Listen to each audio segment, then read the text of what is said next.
This integration with other HR functions means that there are a lot of things to consider when managing a training and development system.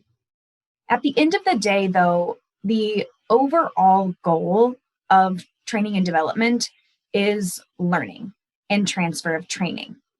Learning is the acquisition, the gaining of new knowledge, skills, behaviors, abilities, competencies.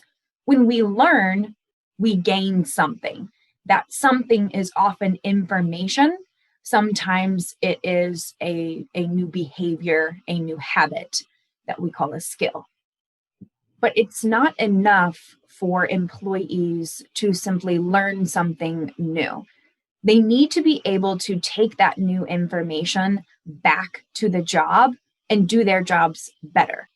That is the goal of training, so that they will learn and transfer that learning to the workplace for the benefit of themselves, but also for the organization. The organization is investing its resources into its employees in the hopes that both the individual and the company will benefit from the training. Transfer of training refers to applying new information to the job. When employees learn and transfer training, companies are able to build their human capital. Human capital is an example of an intangible asset.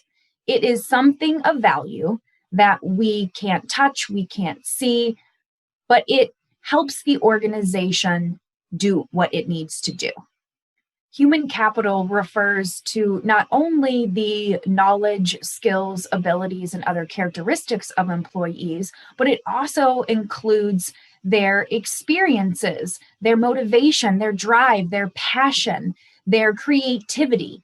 All of these components of the human are considered human capital in the business sense. When many of an organization's employees are learning and transferring learning to the job, the organization is able to build its human capital. And human capital can contribute to the bottom line.